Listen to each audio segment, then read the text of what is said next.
So I have this Kenmore sewing machine from about 20 years ago. Oof. And I pulled it out of storage after like a decade and quickly remembered why it's seen so little use.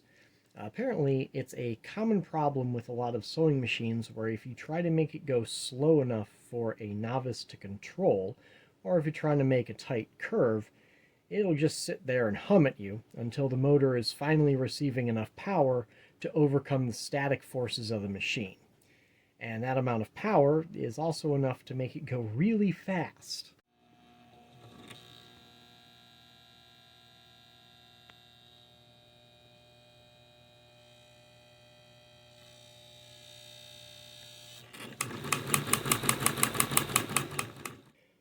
Now, among a sea of posts suggesting that there's nothing you can do about that, it's just the way things are, and you just need to get good, I saw like 2 posts giving the vague suggestion that these motors run much better on DC power just by tacking on a bridge rectifier and smoothing capacitor before the motor. This was not actually documented anywhere, at least anywhere that still works, but thankfully I know enough about electrical engineering to sort that out myself. The motor was only labeled for AC, but again, according to one random post, the fact that it's driven by a triac in the control pedal means that it must be a universal type motor. And the motor was useless to me as it was anyways, so I was willing to risk burning it up.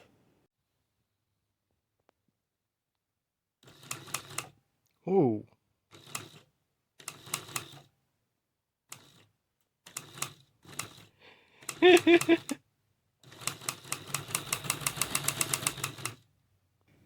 Now thankfully the control pedal did have an adjustment pot to scale back the power even more.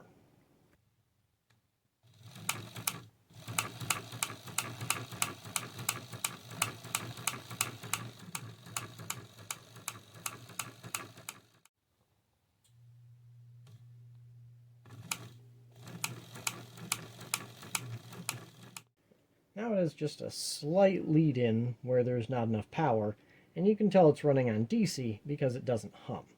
I may end up completely redesigning the pedal circuit to really dial in the working range, but for now I'd say this is a success. If you don't know what a bridge rectifier or triac are, don't try this at home. Find a local electronics geek to help.